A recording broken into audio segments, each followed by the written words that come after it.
देखतनी मीठी मीठी मुस्की तुम्हारा तारा, टुक टुक ऐसे काहे निहार तारा, कथी चले तोरा मन में सांवरिया।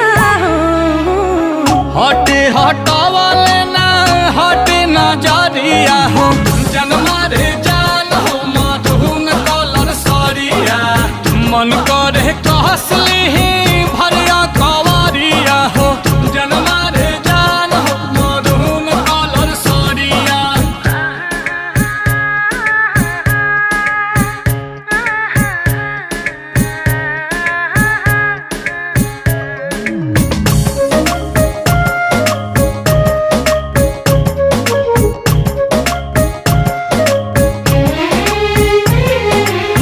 बिजली तू ढाहो तारू दिलवा प हमारा